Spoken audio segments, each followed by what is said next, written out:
Calcium Mishra. Definitely हम लोग ये जानते हैं कि एक पुलिस कस्टडी होती है, जैसे किसी पर्सन के अगेंस्ट में अगर काउंटेबल ऑफेंस है, हीनियस ऑफेंस का एलिगेशन है, तो अगर 7 साल से कम की सजा है तो ये बातें बिल्कुल सही है कि इन्वेस्टिगेशन के समय पुलिस क्या करती है, Arnesh Kumar versus state of Bihar के जजमेंट के हिसाब से पुलिस उसको अरेस्ट नहीं करती। सत्येंद्र कुमार अंकिल के भी बहुत अच्छे जजमेंट अपेक्स कोर्ट के हैं, जिसमें 7 साल से कम की अगर जो सजा है उस केस में अगर काउंटेबल ऑफेंस भी है तो पुलिस ड्यूरिंग इन्वेस्टिगेशन अरेस्ट नहीं करती।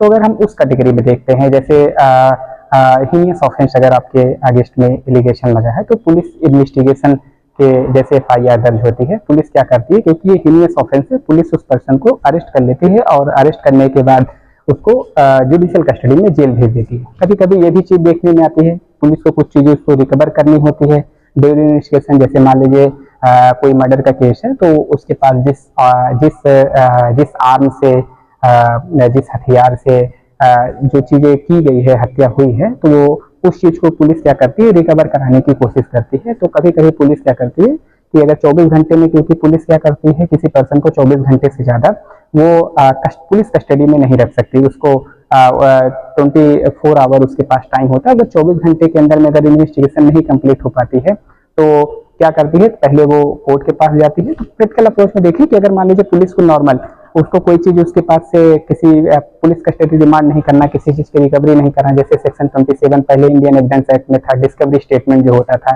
प्रेजेंट टाइम में सेक्शन 25 भारतीय साक्ष्य अधिनियम है। तो अगर उन सब चीजों का काम नहीं करना है पुलिस को, तो पुलिस क्या करती है, हीनियस ऑफेंस एलिगेशन पुलिस ने अरेस्ट किया, कुछ उसका स्टेटमेंट रिकॉर्ड किया, उसको क्या किया, जेल भेज दिया। तो जेल मतलब जुडिशियल कस्टडी में पुलिस भेज दिया। तो शुरू के 15 दिन तक क्या करती है, अगर कोई चीज की उसके पास से रिकवरी करनी होती है इंडियन एविडेंस एक्ट के सेक्शन 27 में या भारतीय साक्ष्य अधिनियम के सेक्शन 25 में, तो पुलिस क्या करती है, उस पर्सन को पुलिस कस्टडी मजिस्ट्रेट के सामने एप्लीकेशन देती है और वहां पे मजिस्ट्रेट उसको सुनता है। एक्यूज्ड पर्सन के पास भी अपॉर्चुनिटीज होती है कि वो रिमांड क्यों चाहिए, पुलिस एप्लीकेशन देती है कि उसको रिमांड की जरूरत क्यों है, लिखती है कि मुझे इस पर्सन से इस जगह पे इतने दिन का मुझे रिमांड चाहिए, इस चीज को मुझे रिकवर करना है। तो डेफिनेटली एक्यूज्ड पर्सन के पास भी अपॉर्चुनिटीज होती है कि अपने एडवोकेट के माध्यम से उस पर ऑब्जेक्शन फाइल कर सकता है। तो मजिस्ट्रेट दोनों पार्टीज को सुनने के बाद क्या करती है, उस पर्सन को, एक्यूज्ड पर्सन को क्या करती है, पुलिस कस्टडी में अगर जस्टिफिकेशन रीजन अगर मजिस्ट्रेट पाता है तो उसको पुलिस कस्टडी रिमांड में भेज देता है। तो पहले क्या होता था कि शुरू में जब पहले दिन से लेकर 15 दिन के बीच में ही पुलिस कस्टडी रिमांड दिया जा सकता था। पुलिस कस्टडी रिमांड में जब आ जाता है तो मजिस्ट्रेट उसमें भी कुछ अच्छे कंडीशंस हैं, रिस्ट्रिक्शंस है कि मतलब जब पुलिस कस्टडी रिमांड में कुछ पर्सन है तो वो एडवोकेट एक प्रॉपर डिस्टेंस पे हो सकता है, उसके पास जो कंडीशंस है वो कंडीशंस है। तो इस तरीके से हमने कुछ चीजें जाना। पहली चीजें क्या है कि जुडिशियल कस्टडी मतलब जब जेल में भेजा जाता है वो जुडिशियल कस्टडी होती है। PCR क्या हो गया, पुलिस कस्टडी रिमांड क्या हो गया, वो तब हो जाता है जब पुलिस को कोई चीजें रिकवर करनी होती है। जैसे अगर पुलिस ने किसी के अरेस्ट में FIR दर्ज, पुलिस ने अरेस्ट किया तो 24 घंटे तक वो क्या कर सकता है, पुलिस कस्टडी रिमांड वो जो PCR हो 24 घंटे के, उसके बाद भी अगर जरूरत पड़ती है तो मजिस्ट्रेट से परमिशन लेके वो क्या करता है, डिस्कवरी स्टेटमेंट के कारण उसके पास से रिकवर करने के कारण वो उसमें ले सकता है। तो पुलिस कस्टडी रिमांड एक चीजें हो गया एक्यूज्ड पर्सन को जाना, एक हो गया जुडिशियल कस्टडी। अब जेल में आदमी रह रहा है तो जेल में ट्रायल बहुत लंबे समय तक चलेगा, तो डेफिनेटली अब क्या होगा कि अगर वो बेल एप्लीकेशन फाइल करता है तो अगर कोर्ट क्या करती है, कोर्ट को सफिशिएंट रीजन मिलता है कि इसको बेल ट्रायल के समय ड्यूरिंग ट्रायल इसको बेल दे दिया जाना चाहिए। तो उस समय जो बेल होता है तो बेल में क्या करती है कि जैसे जुडिशियल कस्टडी में किसकी कस्टडी में है, न्यायालय की कस्टडी में है, और PCR में क्या है, वो पुलिस की कस्टडी में। यहाँ पे जब आदमी बेल उसको ग्रांट होता है तो बेल कोर्ट देती है तो उसमें 2 COTs कंडीशंस लगाती है कि 2 COTs को सबमिट करने पे और एक PB देने पे इसको जमानत से रिहा किया जाए। मतलब अब जिसकी कस्टडी में किसकी रह रही है, वो जज क्या कर रहा है, उस पर्सन को जमानतदारों के COTs के कस्टडी में भेज दे रहा है। तो COTs के कस्टडी में भेज दे रहा है तो थोड़ा सा इसको देखा जाता है कि अगर मजिस्ट्रेट ट्रायल छोटे मोटे ऑफेंसेस हैं तो अगर मजिस्ट्रेट ने ही उसकी बेल किया है और बेल अमाउंट अगर 20,000 या 25,000 रुपए है तो उसमें वेरिफिकेशन की कोई जरूरत नहीं। उसी दिन आप डॉक्यूमेंट डालते हैं, चाहे आप प्रमाणित खतौनी डालते हैं या व्हीकल्स के लिए डालते हैं, RC डालते हैं, जो भी चीज आप पैसा आप भी जमा कर सकते हैं, जो भी सर्टिफिकेशन है, तो जैसे आप करते हैं उसी दिन आदमी छूट जाता है, उसमें किसी वेरिफिकेशन की जरूरत नहीं पड़ती। अगर वो डिस्ट्रिक्ट एंड सेशन कोर्ट से बेल होती है तो ऐसा नहीं जरूरी, अगर मजिस्ट्रेट ने भी बेल अमाउंट अगर 25,000 से ज्यादा कर दिया, 30,000 कर दिया, 40,000 कर दिया, तो डेफिनेटली वो वेरिफिकेशन के लिए जाता है। लेकिन प्रैक्टिकल अप्रोच में जो मजिस्ट्रेट कोर्ट में जो बेल होती है नॉर्मली वो 25,000 या 20,000 पे होती है, उसमें वेरिफिकेशन की जरूरत नहीं पड़ती। जब सेशन कोर्ट से जो बेल होती है उसमें जो प्रैक्टिकल अप्रोच में देखा जाता है वो 50,000 अगर कर दिया जाता है तो वो वेरिफिकेशन के लिए जाता है।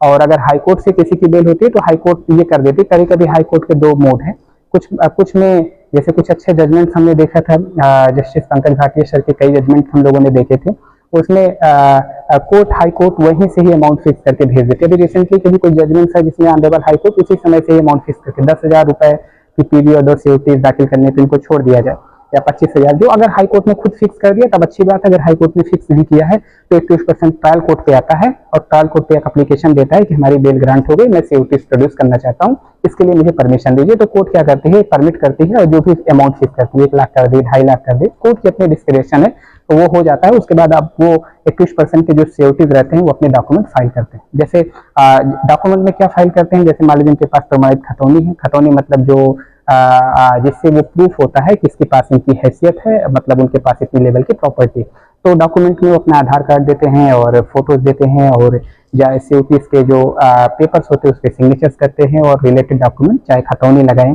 तो वो चीजें सबमिट करते हैं। अगर उनके पास व्हीकल्स है, अगर मान लीजिए सपोज दैट 1 लाख रुपए है तो 1 लाख रुपए है तो एग्जाम्पल के लिए वो अपना व्हीकल्स लगाते हैं, तो वो प्रोड्यूस करते हैं कोर्ट में। और कोर्ट क्या करती है, अगर अमाउंट 20 से 25,000 रहता है तो कोर्ट उसी समय एक्सेप्ट कर लेती है, उसको कहीं पे वेरिफिकेशन के लिए नहीं भेजा जाता। लेकिन अगर अमाउंट ज्यादा है तो कोर्ट क्या करती है, उस जो हमने प्रोड्यूस किया जो डॉक्यूमेंट उसकी वैलिडिटी को चेक करने के लिए कोर्ट उसको वेरिफिकेशन के लिए भेजती है। कोर्ट दो चीजें वेरीफाई करती है, जो सीओटीज रहते हैं उसमें जो डॉक्यूमेंट उन्होंने दिया, जैसे जो खतौनी दिया क्या उसकी कीमत कैसी है, तो उसकी वो हैसियत कोर्ट चेक करने के लिए क्या करती है, उसको भेज देती है।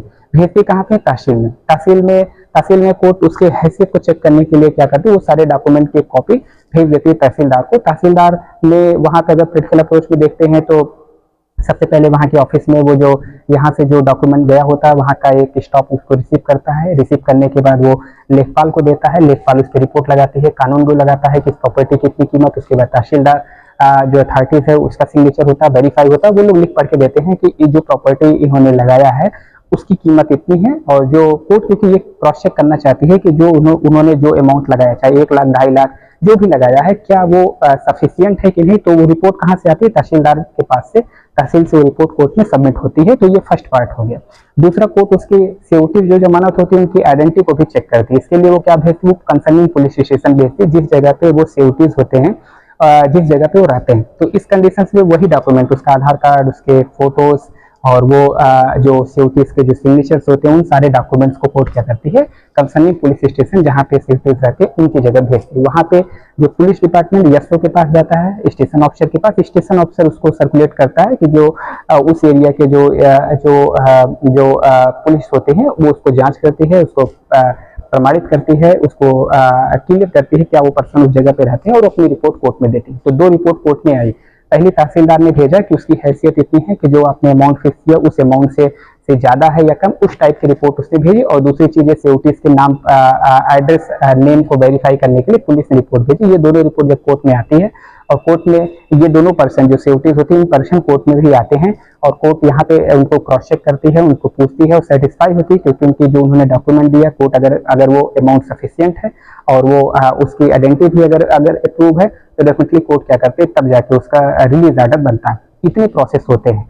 तो प्रैक्टिकल अप्रोच में देखा जाए तो बेल करने के बाद जो ये बीच की जो ये प्रोसेस होते हैं, ये प्रोसेस सही बात है कि ये बहुत लेंथी प्रोसेस है और इसमें फाइनेंशियली लॉस होता है, आदमी का टाइम, एफर्ट, मनी, एनर्जी सब चीज लगता है, बट ये प्रोसेस है। मुझे लगता है कि ऑनरेबल अपेक्स कोर्ट के जितने भी कंसिडरेशंस है वो कोई पर्सन बेल होने के बाद भी अगर ये कंडीशन फुलफिल नहीं करता, सिक्योरिटी नहीं फुलफिल करता, डेफिनेटली उस समय तक वो जुडिशियल कस्टडी में रहता है। जब तक वो वेरीफाई होकर वो डॉक्यूमेंट नहीं आ जाता कोर्ट में तब तक वो पर्सन उसको रिलीज नहीं देता। कभी कभी कोर्ट बहुत लिबरल होते हैं, कोर्ट के पास कोर्ट के सेटिस्फेक्शन, देखिए मेन चीजें हैं कि कोर्ट सेटिस्फाई, जो ट्रायल कोर्ट है अगर वो सेटिस्फाई है कि जो डॉक्यूमेंट दिया मैंने वो सही है, अगर उसको बिलीव होता है डेफिनेटली उसी समय छोड़ सकती है। बट हाई कोर्ट की एक सर्कुलर है, हाई कोर्ट के सर्कुलर के हिसाब से अगर कोई चीजें हाई कोर्ट ने कोई ऑर्डर पास किया है तो डेफिनेटली उसको क्रॉस चेक या फिर वेरीफाई कराना जरूरी होता है।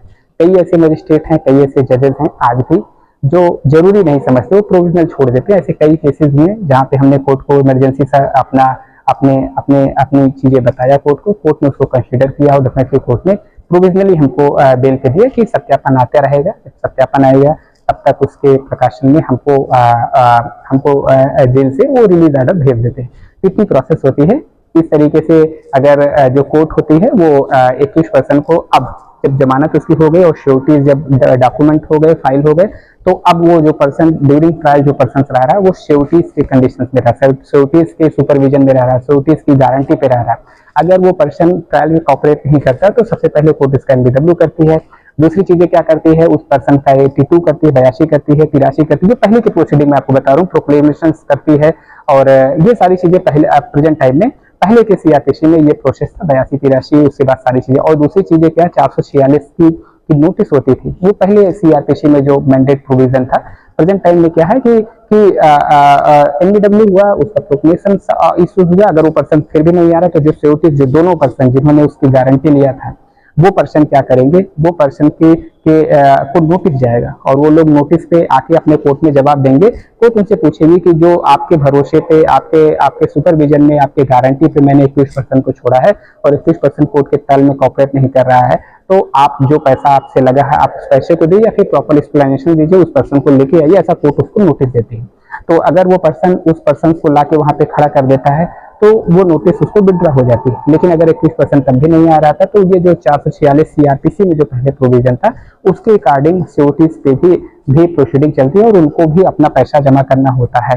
तो ऐसा नहीं है कि श्योरिटीज की भी अपनी जिम्मेदारी, क्योंकि श्योरिटीज की ही कस्टडी में कोर्ट ने उनको छोड़ा था। तो जमानतदार की भी अपनी जिम्मेदारी है कि किसी पर्सन का अगर वो श्योरिटीज बन रहे हैं तो अपनी जिम्मेदारी से बने और उस चीज को कंसिडर करते हुए करें। तो ये सारी चीजें हैं जो बेल करने के बाद इतनी प्रोसेस और इतनी सारे चैलेंजेस और इतनी प्रेजेंट टाइम में अपेक्स कोर्ट के जो भी व्यू है, जो भी अप्रोच है, वो ये देखा जा रहा है कि अगर किसी की बेल हो तो डायरेक्ट वो सुप्रीटेंडेंट ऑफ जेल के पास भेजा जा रहा है ऑर्डर। अगर डिस्ट्रिक्ट लीगल सर्विस अथॉरिटी है, नालसा है, ये सारे जो है कि अगर किसी पर्सन को श्योरिटीज दो, ढेर सारे ऐसे पर्सन जिनकी बेल कोर्ट ग्रांट भी कर दे रही है लेकिन उस कंडीशन को फुलफिल नहीं कर पा रहे। वो कंडीशन क्या हो सकती है, वो कंडीशन जैसे श्योरिटीज वाला, उनके पास जमानतदार नहीं क्योंकि वो बहुत पुअर हैं, बहुत हेल्पलेस है, उनके पास कोई पर्सन पैरवी करने वाला नहीं। इन सारी चीजों को कंसीडर करते हुए कोर्ट क्या करती है, जो डिस्ट्रिक्ट लीगल सर्विस अथॉरिटी उससे कनेक्ट करती है और वहां पे अगर कोई पर्सन श्योरिटीज नहीं भी है तो प्रेजेंट टाइम में जो बीएनएसएस जब पास हुआ, गवर्नमेंट, सेंट्रल गवर्नमेंट ने अपनी स्कीम्स भी बनाई है जिसमें वो उसके खर्चे को, वो उसके श्योरिटीज के पैसे को सेंट्रल गवर्नमेंट जमा करेगी। मतलब बेल होने के बाद जो कोर्ट का अप्रोच है कि कोई पर्सन अपने पुअर के कारण, अपने गरीबी, पॉवर्टी के कारण, अपनी गरीबी के कारण वो जेल में ना रहे, अगर उसके पास सफिशिएंट श्योरिटीज ना हो, इस कारण से भी वो जेल में ना रहे, वो जेल से बाहर आए। और right to life and personal liberty जो पर्सन है, जो हर एक पर्सन का फंडामेंटल राइट है। और दूसरी चीज access to justice to everyone, ये भी एक फंडामेंटल राइट है। तो इसके लिए ये फंडामेंटल राइट, इसके लिए स्टेट इसके लिए पूरी तरीके से रिस्पॉन्सिबल है। और इन सारी चीजों को कंसिडर करते हैं तो प्रेजेंट टाइम में हम ये चीजें देखते हैं।